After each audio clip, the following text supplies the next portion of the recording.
इस डाकघर में जितने भी खाते हैं सभी का सत्यापन करवाएंगे। उसके लिए टीम बना दी गई है और उस टीम की रिपोर्ट आने के बाद जो भी जिनाइन पेमेंट होंगे और विभागीय नियमानुसार सभी को पेमेंट किया जाएगा। एक बार प्रथम दृष्टया जांच शुरू करेंगे, उसमें कितनी गबन राशि है, किन किन का कितना पैसा है, इसका पूरा आंकलन करके है जो जनता को नज़दीकी निकट समय में न्याय दिलाने की कोशिश करके इनको पैसे दिलाए जाएंगे। अब आप सभी जानना चाहते होंगे कि पोस्ट ऑफिस में ऐसा आखिर हुआ क्या जो आज चर्चा का विषय बना हुआ है। सवाल दरअसल ये है जिसे लेकर हम पंचतंत्र में हाजिर हुए हैं। स्वागत करते हैं आपका, आपके साथ मैं हूं स्वप्निल। कि पोस्ट ऑफिस की एक भरोसा रहा है लोगों के बीच में, क्या वो कम नहीं हो जाएगा? क्या उस पर दाग नहीं लगे हैं? ये सवाल इसलिए महत्वपूर्ण है। याद कीजिए, आप और हम जब छोटे हुआ करते थे, हमारे पेरेंट्स हमको कई बार सिर्फ ये दिखाने के लिए कि देखो पोस्ट ऑफिस में किस तरह से काम होता है, और पोस्ट ऑफिस के प्रति हमारे भीतर भी बचपन में भरोसा भरने के लिए बहुत सी बातें बताई जाती थीं। उस भरोसे के साथ हम बड़े हुए। और भी संस्थान खुले जहां पर पैसे जमा हो सकते हैं, बैंकों में पैसे जमा हो सकते हैं, प्राइवेट बैंक्स हैं, लेकिन जो भरोसा पोस्ट ऑफिस ने कमाया वो उसकी सबसे बड़ी जागीर रहा। अभी भी एक बड़ा हिस्सा पोस्ट ऑफिस से जुड़ी योजनाओं पर बहुत ज़्यादा भरोसा करता है, लेकिन अब पहला डेंट पोस्ट ऑफिस पर जो भरोसा है उसे लगता महसूस हो रहा है। ये स्थितियां क्यों बनी? कहीं इसलिए तो नहीं क्योंकि समय के साथ पोस्ट ऑफिस लोगों के जहन में धुंधला पड़ता जा रहा है। कहीं इसलिए तो नहीं कि उन्हें लगता है कि जिम्मेदारों की निगाह अब यहाँ पर उस तरह से नहीं पड़ती जैसी कभी पड़ा करती थी। इन्हीं चीज़ों को समझने की कोशिश करेंगे। मेरे साथ मेरे सहयोगी संदीप बोहरा जुड़ रहे हैं, साथ ही महावीर विश्नोई जी एडवोकेट हैं मेरे साथ जुड़ रहे हैं, रामनिवास लठियाल जी पूर्व सरपंच हैं, गणपत बेड़ा जी एडवोकेट हैं, विशिष्ट लोक अभियोजक हैं SC/ST कोर्ट मेड़ता में। आप सभी का स्वागत करता हूं मैं समाचार प्लस पर। सबसे पहले मैं संदीप आपके पास आ रहा हूं। हाल ही में पोस्ट ऑफिस से बनी 21 खाता धारकों की जो सुर्खियां हैं उसे एक बार बताएं, वहां पर हुआ क्या, किस तरह से हुआ? दरअसल स्वप्निल बताना चाहूंगा, निश्चित रूप से भारत सरकार का ही उपक्रम माना जाता है डाकघर। इसकी एक उप शाखा मेड़ता रोड में आई हुई है, जहां पर लोग अपने भविष्य को सुरक्षित रखने की दृष्टि से इन्वेस्ट करते हैं, जमा राशियां जमा कराई जाती है। इसी राशियों को लेकर वहां जो कार्मिक लगे हुए थे, दो, एक डाकपाल था, एक अन्य कार्मिक था, इन दोनों ने पिछले कुछ महीनों में लगभग 60 लाख से ऊपर जो है गबन किया है, उनकी राशियां निकाली गई है। तो जिसके चलते हंगामा खड़ा हुआ। अब हालत यह है, गरीब आदमी है, हर आदमी वहां जाके पहले सत्यापित करे कि मेरे खाते में सुरक्षित पैसे हैं या नहीं है। लंबा अरसा गुजरने के बाद जब जानकारियां नागौर पहुंची तो उसके बावजूद कार्रवाई के नाम पर अभी तक, जो मैं बताना चाहूंगा स्वप्निल, कि अभी तक इस मामले में दोनों कार्मिकों को एपीओ किया गया है और एक 4 सदस्यीय कमेटी बना दी गई है जो इस मामले की जांच करेगी। लेकिन दिक्कत यह है कि और इस मामले में 21 ग्रामीणों ने परिवाद भी थाने में पेश किया है। कुल मिला के अभी तक ग्रामीणों की जान सांसद में है। उनको हालांकि भरोसा दिया गया है कि भुगतान आएगा, लेकिन ये स्थितियां विकट है जी। नहीं, लेकिन क्या ये समझ में आ पाया, क्या ये पता चल पाया है कि आखिर ये इस गबन को अंजाम किस तरह से दिया गया? निश्चित रूप से जो खाते में जमा राशियां हैं उनको निकाला गया है। कुछ जमा करवाई गई थी, उन जमा को मैनुअल करके उनकी रसीदें तो दे दी गई, लेकिन उनको जमा नहीं किया गया। इस तरह से ये जो है जालसाजी की गई। ठीक है, ठीक है। मैं आगे संदीप आपके पास आऊंगा। मैं रामनिवास लठियाल जी आपके पास इस सवाल के साथ आ रहा हूं। अभी भी ग्रामीण क्षेत्रों में जितना भरोसा पोस्ट ऑफिस पर है उतना भरोसा प्राइवेट बैंक्स या SBI जैसी बैंक्स भी नहीं कमा पा रही हैं। उसकी एक वजह है क्योंकि पोस्ट ऑफिस का बहुत पहले से हमारी जिंदगी से जुड़ा होना। क्या आपको लगता है इस तरह की खबरों के बाद पोस्ट ऑफिस की इमेज को डेंट पहुंचा है? जी देखिए, नागौर जिले का सबसे बड़ा कस्बा मेड़ता रोड जंक्शन है। रेलवे के रिटायर्ड सारे कर्मचारी अधिकारी पोस्ट ऑफिस में जमा करते हैं। इसका कारण है ब्याज, इंटरेस्ट, रेट ऑफ इंटरेस्ट अच्छी है। इस वजह से एजेंट लोग घर से पैसा ले जाते हैं, लाके जमा करवाते हैं। अब ये गबन होने के बाद में पोस्ट ऑफिस की इमेज घटी है। लमसम 10,000 खाते होने के बाद हर आदमी अपना खाता चेक करवा रहा है। 21-22 आदमियों ने 65-70 लाख के लमसम गबन निकला है। रोज एक दो आदमियों की गबन राशि निकल रही है। तो मतलब अभी भी और जुड़ सकते हैं लोग ऐसा जिनके साथ ये हुआ हो? जी लटियाल जी, मैं पूछ रहा हूं कि जिसके अभी भी साथ- ऐसे लोग हैं जी। जो चेक करा रहे हैं और उनमें से भी मामले निकल कर आ रहे हो कि हाँ हमारा भी पैसा गया है? जी जी, आ रहे हैं रोज, एक दो मामला रोज आ रहा है सर।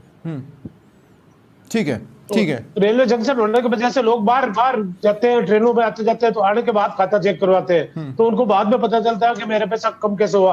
विड्रॉल से उस कर्मचारी ने निकाल लिए, खुद ने हस्ताक्षर करके वृद्ध कर्मचारियों के ज्यादातर पैसे निकाले उसने। अच्छा, ठीक है।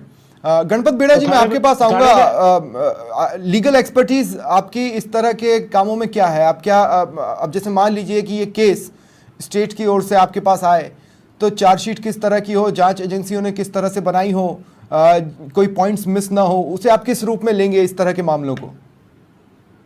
सर पहले तो मेरी अभी थानाधिकारी महोदय से बात हुई है, मेहतर और रुद्रराम जी से, तो उन्होंने बताया कि अभी तो ये मामला परिवाद में लिया गया है, तो अभी तो एफआईआर ही दर्ज नहीं की है। जो 154 सीआरपीसी में होती है, इसमें एफआईआर ही दर्ज नहीं की गई है। परिवाद में मामला है, तो मैंने कहा कि कितने दिन हो गए सर, तो उन्होंने कहा कम से कम 8-10 दिन हो गए हैं। तो मैंने कहा आपने एफआईआर दर्ज क्यों नहीं तो की? तो वो बोल रहे हैं कि अभी मेरे जो डाक विभाग के जिला स्तर के अधिकारी महोदय हैं, वो बोल रहे हैं कि अभी हम विभागीय जांच करवा रहे हैं। तो ये एक जांच होने के बाद ही आप, तो इस मामले को कुल मिला के ठंडे बस्ते में डालने का इन्होंने मन बना लिया, मेरे को ऐसा लग रहा है।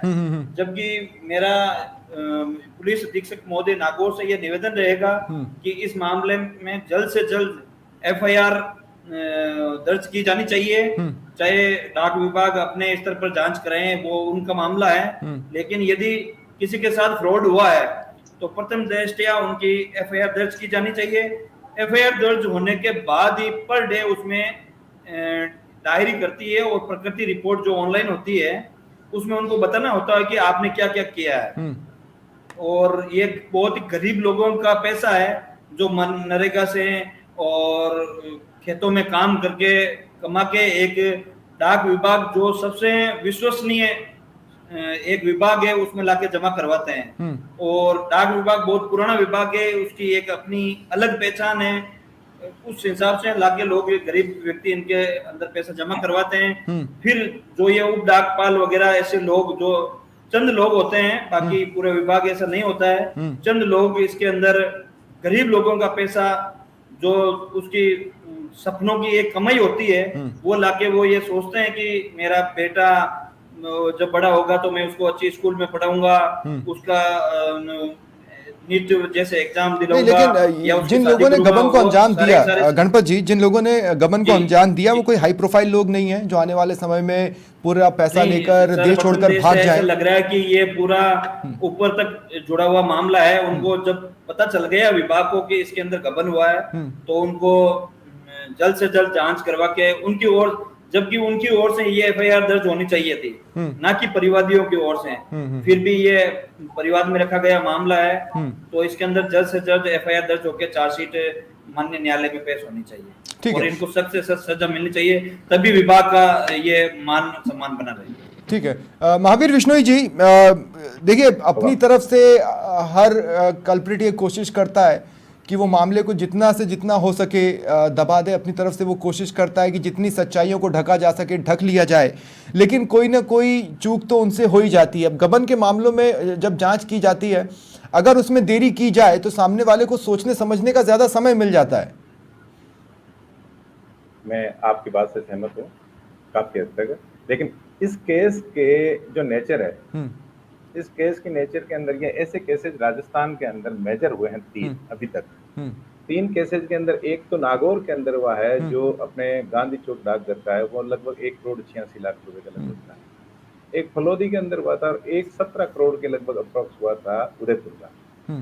तो इन तीनों केसेज के अंदर बड़े, जो एक पिछले साल के केसेज हैं, इन केसेज के अंदर डाकघर के पास में जैसे ही ऐसे इनपुट्स आते हैं, इनपुट्स आने के बाद में डाकघर के द्वारा एक इंक्वायरी होल्ड की जाती है 3 या 4 सदस्यों के अंदर, और प्राइमा फेसी इंक्वायरी करने के बाद के अंदर वो सारे ऑलमोस्ट जो उनके पास में कंप्लेंट्स आती है और आती है, फिर अपने रिकॉर्ड को चेक किया जाता है। रिकॉर्ड को चेक करने के बाद में उनके द्वारा एक जो जांच रिपोर्ट है वो तैयार करके और उसको हेडक्वार्टर भेजी जाती है। और हेडक्वार्टर भेजने के बाद के अंदर उस केस को रेफर किया जाता है सीबीआई के अंदर। राजस्थान के अंदर जो, क्योंकि डाकघर है वो सेंट्रल गवर्नमेंट का डिपार्टमेंट है, और राजस्थान के अंदर जो तीनों पिछले साल के जो तीनों बड़े मेजर केस हैं, तीनों के तीनों केसेज के अंदर सीबीआई के द्वारा चार्जशीट फाइल की गई। यहाँ सबसे इम्पोर्टेंट चीज ये है कि प्राइमा फेसी जो ये लोग होते हैं, जो डाकघर के उपडाकपाल होते हैं और होते हैं, ये लोग क्या करते हैं कि इनकी एक मॉडस ऑपरेंडी है, सभी जगह लगभग इनका क्राइम करने का नेचर है वो सभी जगह। तीनों केसेज की मैंने स्टडी की थी और तीनों केसेज की स्टडी के अंदर भी मेरे सामने यही चीज आई थी कि ये लोग जो खाते कंटिन्यू रन के अंदर होते हैं या जो बीच में डंप हो जाए या कंटिन्यू 5 या 7 साल के बाद के अंदर उनकी मेच्योरिटी आती है, तो ये बीच के अंदर प्री मेच्योर अकाउंट के अंदर एक फर्जी अकाउंट खोलते हैं। फर्जी अकाउंट खोलने के बाद उस अकाउंट के अंदर जो प्री मेच्योर ही उसकी जो अमाउंट है वो निकालने के लिए रिक्विजिशन भेजते हैं प्रधान डाकघर। प्रधान डाकघर से द्वारा ही इनको एक आईडी जारी हुई होती है और उस आईडी के ऊपर यही लोग केवाईसी को वेरीफाई करते हैं। फर्जी सिग्नेचर है, यही अपने साथ जो 2 कर्मचारी होते हैं, जो एक उपडाकपाल होता है वो उसको वेरीफाई करता है, दूसरे वाला वो सिग्नेचर कर देता है, और उसके बाद में ये उस फर्जी खाते में अमाउंट है जो ट्रांसफर करते हैं, उस फर्जी खाते को रन यही लोग करते हैं और इनके द्वारा ये अपने एक अकाउंट के अंदर, छोटे छोटे अकाउंट के अंदर ये पैसे ट्रांसफर करते हैं। तो ये एक मॉडस ऑपरेंडी के रूप में ये ऑपरेंडी के। लेकिन 3 केसेस में से क्या कोई भी केस क्लोजिंग स्टेज पर पहुंच पाया? हाँ, क्लोजिंग स्टेज के ऊपर तो, क्योंकि इसमें चार्जशीट हुई है, तीनों के अंदर चार्जशीट हुई है, एक्यूज है, लगभग उनकी साल भर के बाद में हाईकोर्ट के द्वारा जमानत हुई है तीनों ही केसेस के। जो नागौर का जो केस था उसके अंदर भी यही चीज है। प्राइमा फेसी इनका जो एक्ट है वो 420, 467, 68, 71, 477 कै 120 बी और 409 आईपीसी होता है। साथ साथ इसके अंदर सेक्शन 13 और 13(1) कै ये पीसी एक्ट का भी ऑफेंस होता है। लेकिन कहीं ना कहीं इनको बेनिफिट जो होता है वो ये होता है कि सीबीआई के अंदर केस ट्रांसफर होता है, तो सीबीआई जो इनकी कार्य प्रणाली है इसके अंदर अपन लोकल पुलिस की बात में, मैं लोकल पुलिस की कॉम्पिटेंसी के ऊपर किसी तरह का प्रश्नवाचक चिन्ह नहीं लगा रहा, लेकिन लोकल पुलिस की जो कार्यशैली है उसमें और सीबीआई की कार्यशैली में काफी हद तक चेंजेज होता है। सीबीआई जब तक केस के सारे डॉक्यूमेंट कलेक्ट नहीं कर लेगी, अब इस केस के अंदर भी यही होगा, मैं आज आपको बता देता हूँ, इस केस में भी यही होगा कि जो जांच रिपोर्ट है इसके अंदर 10 दिन ले ले, 15 दिन ले ले, 20 दिन ले ले, 20 दिनों के अंदर, चाहे महीना ले ले, महीने के अंदर भी इसको रिपोर्ट है, जैसे ही ये हेडक्वार्टर जाएगी, हेडक्वार्टर के द्वारा तुरंत प्रभाव से इस केस को मूव है दर्ज करने के लिए सीबीआई के पास भेज दिया जाएगा। रही बात जो खाता धारकों की है, खाता धारकों का 1 रुपया भी नुकसान होने की और उनको घबराने की जरूरत भी नहीं है। हाँ, ये बात जरूर है कि उनको विजिलेंट तरीके से अपने जो खाते हैं उनको चेक करके और अपनी रिपोर्ट्स नहीं, लेकिन अब क्या है संदीप, मैं आपसे पूछना चाहूंगा संदीप, अब तो एकाएक बाढ़ आई होगी ना, मतलब देखिए अगर 3 जगह ये केस हो चुका है तो आप इसको बानगी मान लीजिए, हो सकता है अन्य जगहों पर भी हुआ हो, आप इसको एक बड़ी बानगी इस तौर पे देख सकते हैं कि हो सकता है अन्य प्रदेशों में भी हुआ हो। ये खबर पब्लिक होने के बाद अब एक बाढ़ सी निकलेगी लोगों की जो जाकर अपना खाता चेक करना चाहेंगे, तो क्या पोस्ट ऑफिस पे एकाएक भीड़ बढ़ना शुरू हुई है? मेरा सवाल है संदीप। देखो स्वप्निल, निश्चित रूप से वहाँ 2 का स्टाफ लगा हुआ है और यह मामला और जो एक्शन या जो भी कार्रवाई, जो भी शुरुआत हुई वो पब्लिक डोमेन में मीडिया द्वारा आपने, हमने भी इस खबर को चलाया, प्रमुखता से चलाया, तो उसके बाद जो है इस पर कार्रवाई शुरू हुई। अब इसमें हो क्या रहा है, क्योंकि हर आदमी संतुष्ट होना चाहता है, तो मान लो 1500 आदमी है तो वो वहां जाके क्लियरफाई करेगा। पोस्ट ऑफिस ने अभी 3 दिन पहले एक 4 सदस्यीय टीम बनाई है जिसको 15 दिन का टास्क दिया गया है, वो इन खातों को जांच करेगा और ये एश्योरेंस है कि अगर खातों में अगर पैसे निकाले गए हैं तो उसकी जो है उसके जो पुनर्भुगतान है उसकी व्यवस्था होगी। लेकिन समस्या यही आ रही है कि प्रोसेस क्या हो। 21 जनों ने आगे आके थाने में रिपोर्ट पेश की है कि हमारे साथ ये हुआ है, लेकिन पोस्ट ऑफिस का जो प्रोसीजर है वह उस पे चलेंगे, तो निश्चित रूप से खातेदारकों को अभी इंतजार करना पड़ेगा। और रही बात कार्रवाई की, तो जैसे महावीर जी ने बताया कि डिपार्टमेंटल अगर नॉर्म्स में चलेंगे तो सीबीआई को बीच में लाना पड़ेगा, जो बात की बात है ये, और ये डिपार्टमेंट पर भी निर्भर है। जी ठीक है लटियाल जी, मेरा आपसे सवाल है, एक जनप्रतिनिधि के तौर पर लोग आपके पास भी तो आते होंगे कि साहब चेक करवाइए, क्या हुआ है, हमें भी तो पता चले, हमारी तो गाड़ी कम आई है। जी अत्ते हम लोग थाने में साथ गए, मैं खुद साथ में गया, थानेदार जी से नागौर फोन किया, नागौर पोस्ट ऑफिस के अधिकारी से, थानेदार ने पूरा आश्वासन दिया कि पैसे दिलेंगे, लेकिन पुलिस पैसा दिलाने में सक्षम नहीं है। अभी वकील साहब ने बताया था मुकदमा दर्ज हो जाए ये तो अलग बात है, लेकिन आपके माध्यम से मैं सरकार से अनुरोध करूंगा कि मेरी पब्लिक का पैसा जो जिनको इतने दिन से नींद नहीं आ रही है, पहले तो पोस्ट ऑफिस के कर्मचारियों ने, एजेंटों ने रोक लिया कि आप कुछ कार्रवाई मत करो, हम आपका पैसा दिलाएंगे। अब अधिकारी सिर्फ और सिर्फ आश्वासन दे रहे हैं।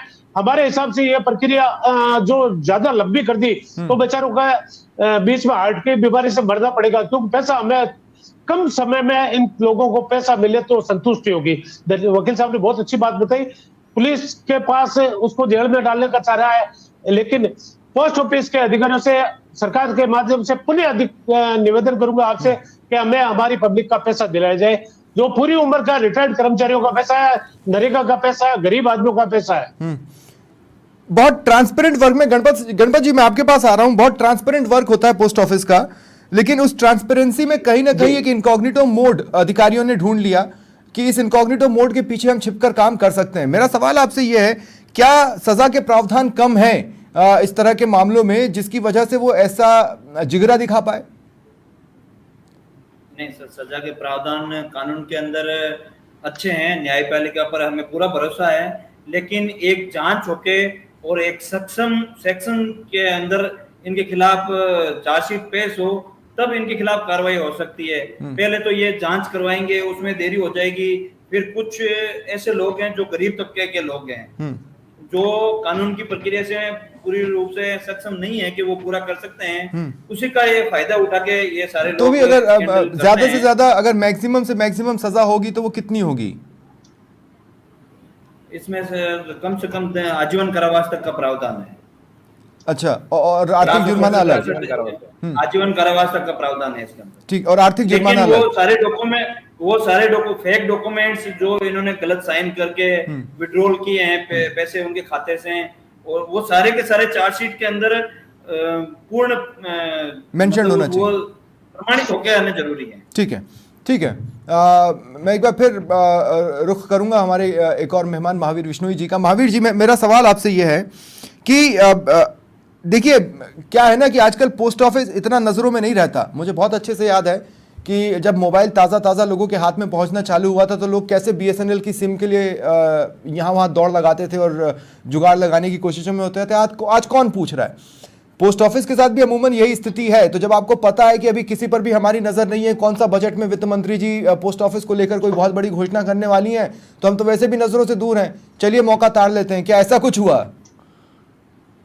एक्चुअल के अंदर डिजिटल क्रांति से अभी तक काफी हद तक पोस्ट ऑफिस अछूता है। आज भी क्या है कि लकीर के फकीर बने हुए हैं। लेकिन मैं इस केस के पर्टिकुलर, आप केस की बात कर रहे हैं या पोस्ट ऑफिस की कार्य प्रणाली की बात कर रहे हैं? अभी इसके अंदर ये क्या है, 21 आदमियों ने शिकायत कर दी। बहुत से ऐसे लोग हैं, ये रैकेट है साहब, इसको आप केवल एक मेड़ता रोड तक मत लो। बहुत से लोग हैं जो लोग जिनकी सावधियां जमा थी, मैच्योरिटी पर आने से पहले उनकी डेथ हो गई। अब जो पोस्ट ऑफिस का कार्मिक होता है ना, उसको इन सारी चीजों का पता होता है। तो उसको जब तक पोस्ट ऑफिस के अंदर ये सूचना ना मिले, ये पोस्ट ऑफिस के अंदर जमा करवाने वाले छोटे जो डेली वेजेज के आदमी हैं वो होते हैं। अब ऐसे बंदे का पेमेंट खाते में पड़ा रहता है, उसके बारे में वो मृत्यु हो गई है, इसके बारे में किसी को जानकारी नहीं। ऐसे ही बैंक के अंदर जो FDR होती है और सारी चीजें होती है, ये बहुत बड़ा स्कैम है, लाखों करोड़ का स्कैम है। आप इसको 61 लाख के अंदर मत काउंट कीजिए। और ये हर बैंक में मिल जाएगा, हर पोस्ट ऑफिस मिल जाएगा। नागौर का एक मेड़ता रोड पोस्ट ऑफिस आप चेक करोगे तो एक नहीं है, नागौर का कोई भी पोस्ट ऑफिस चेक करो, उसके अंदर ये जो अमाउंट आप बता रहे हो ना 60-61 लाख, ये अमाउंट तो आपको हर ही पोस्ट ऑफिस में मिल जाएगा। तो ये लोग क्या करते हैं, जैसे मरा हुआ बंदा है। नहीं, मैंने इसलिए कहा ना कि चूंकि नजरों से दूर है तो आसानी से ये करते जा रहे हैं। ये डिजिटल क्रांति से अछूते हैं। डिजिटल क्रांति को जानबूझ करके अंगीकार करना नहीं चाहते। तो बहुत सी चीजें हैं, और जो इनके ऊपर अधिकारी बैठे हैं, तो उनको भी कई चीजें हैं जो अच्छी लगती है। ये अभी कहते हैं कि ये 2 आदमियों का स्कैम है, इट्स एन इम्पॉसिबल। क्यों है इम्पॉसिबल? इस तरीके से साहब कि कोई भी रिक्विजिशन आएगा पेमेंट रिलीज का, वो प्रधान डाक कराएगा। और बाकायदा आईडी जनरेट करने का काम करता है प्रधान डाकघर। ठीक है। आईडी के पासवर्ड भी वही जारी करता है। जब पासवर्ड वही जारी करता है, आईडी उसके पास में, जैसे ही उसके पास में रिक्वेजिशन आता है, मान लो एक दिन के अंदर ये घोटाला होता नहीं, घोटाला एक दिन के अंदर मान लो 61 लाख या 1 करोड़ रुपए एक साथ तो मांग नहीं सकते, तो वो क्या करते हैं, ये कंटिन्यू चलता है लगभग 45, 50, 60 ऐसे दिनों में। तो ये क्या करते हैं, 2 लाख आज मांग लिए, 5 लाख आज मांग लिए, 3 लाख आज मांग लिए, 6 लाख आज मांग लिए, इस तरह से ये कंटिन्यू रिक्वेजिशन भेजते हैं। तो जब किसी डाकघर के अंदर अगर वहां पे जमा कम होने लग गई है और रिक्वेजिशन पे रिक्वेजिशन आ रहे हैं, तो क्या जो ऊपर प्रधान डाकघर के ऊपर बैठे हैं उनकी लायबिलिटी नहीं होती? बिल्कुल डेफिनेटली लायबिलिटी होती है। फिर उसके बाद उनके बाउचर हैं वो बिलान करने होते हैं।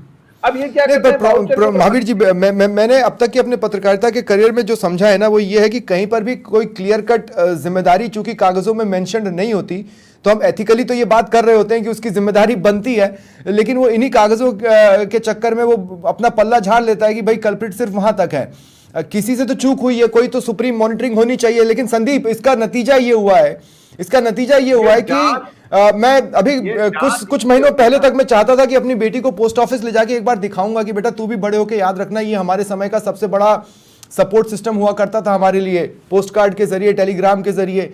अब महज पार्सल तक सीमित हो चुका है और कुछ योजनाओं तक पोस्ट ऑफिस। संदीप, धब्बा तो लगा है और इसे साधारण धब्बा नहीं समझा जा सकता। निश्चित रूप से गुडविल पर सवाल उठ रहे हैं। यहाँ उप डाकघर जैसे जो सब स्टेशन है, इसको जितना स्वतंत्र कर जितना फ्री किया गया है, यानी इसकी मॉनिटरिंग दिखता प्रथम दृष्टया यही नजर आ रहा है कि मॉनिटरिंग की प्रॉपर व्यवस्था नहीं है। और उस मॉनिटरिंग को जो हायर जो सेंटर है, जैसे नागौर में जिला जो डाकपाल अधिकारी, वो अपनी जिम्मेवारी इस पे निर्धारित कोई उनकी जिम्मेवारी करेगा, ये भी तय करने वाला नहीं है, जिसके चलते ये छोटे सेंटरों में पहले भी होते हैं, अब भी हो रहे हैं। जब तक एक प्रॉपर मॉनिटरिंग, चाहे वो उप डाकपाल से लेके डाकघर से लेके डाकघर और जिला स्तरीय जो डाकघर होते हैं, वहां पर जब तक मॉनिटरिंग की प्रॉपर व्यवस्था नहीं रहेगी, उत्तरदायित्व निर्धारित नहीं किए जाएंगे, तब तक यह दिक्कत बनी रहेगी। निश्चित रूप से पोस्ट ऑफिस, क्योंकि ये शुरू से ही सेविंग का एक बड़ा स्रोत रहा है, एफडी भी ले लो चाहे सेविंग देख लो, तो उसके चलते निश्चित रूप से गुडविल पर असर पड़ेगा। जी स्वप्निल, बिल्कुल। और आप देखिए, ऐसा नहीं है कि सिर्फ गांव तक, आप शहरों में भी देखेंगे तो बेटियों से जुड़ी योजनाएं हैं, वो तक शहरों में लोगों ने, मिडिल क्लास फैमिलीज ने, अपर मिडिल क्लास फैमिलीज ने पोस्ट ऑफिस में जाकर खुलवाई है। ये जाहिर तौर पर एक बड़ा धब्बा है जिसका जल्द धुलना बहुत बहुत जरूरी है। बहुत बहुत शुक्रिया आप सभी का मेरे साथ जुड़ने के लिए। ये था पंचतंत्र। नमस्कार।